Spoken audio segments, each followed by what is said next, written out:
एक जमाना था कि इंडिया के बॉलिंग के बारे में कहा जाता था कि इनकी बॉलिंग में वो दम नहीं है कि अगर इनके बैट्समैन ओडीआई में 300 के ऊपर रन्स बनाते हैं तो इनकी बॉलिंग बचाने में कामयाब नहीं होती, क्योंकि इंडिया की बॉलिंग वीक समझी जाती थी और कहीं ना कहीं दुनिया इस चीज को एक्सेप्ट करती थी कि इंडिया की बॉलिंग वीक है।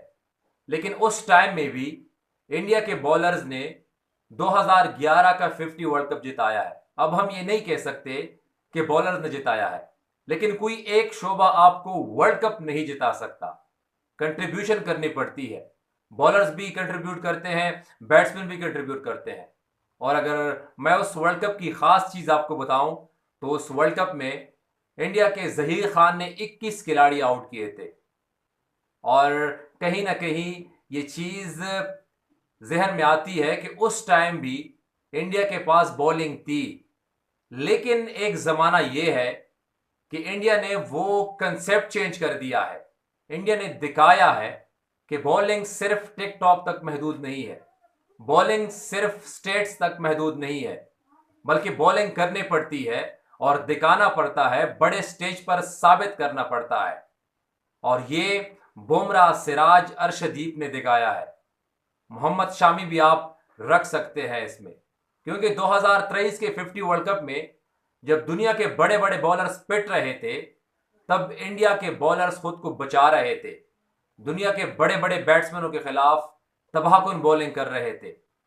एक तरह से एक इल्जाम भी लगा था कि बॉल के अंदर कोई डिवाइस फिट किया है कि इन बैटिंग विकेट पर इंडिया के बॉलर्स किस तरह की बॉलिंग कर सकते हैं। लेकिन इन बॉलर्स ने साबित किया है, इन बॉलर्स ने प्रूव किया है कि अगर आप बड़े बॉलर्स हैं, अगर आप बड़ी लेवल की क्रिकेट खेलते हैं, तो फिर आपको ये ट्रेंड, ये कंसेप्ट चेंज करना होगा कि इंडिया के पास बॉलिंग नहीं है।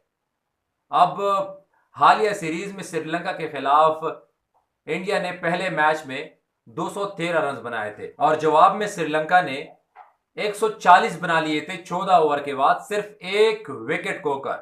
लेकिन उसके बाद 170 ऑल आउट होते हैं। यह होता है बॉलिंग का कमाल। और तीसरे टी20 में 15.1 ओवर के बाद श्रीलंका ने 110 बना लिए थे और 137 चेस करने थे, यानी 29 गेंदों में 27 रन चाहिए थे और 9 विकेटें हाथ में थी। लेकिन वहां से वो मैच हार जाते हैं। सुपर ओवर होता है।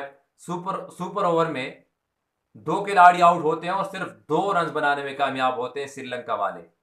और पहली बॉल पर वो मैच फिनिश कर देते हैं सूर्य कुमार यादव। आप अंदाजा लगा सकते हैं कि कितना इंप्रूव किया है। सिर्फ टिकटॉक तक महदूद नहीं है, बल्कि इन लोगों ने दिखाया है कि अगर आपको दुनिया में क्रिकेट पर राज करना है तो आपको हर शोबे पर काम करना है।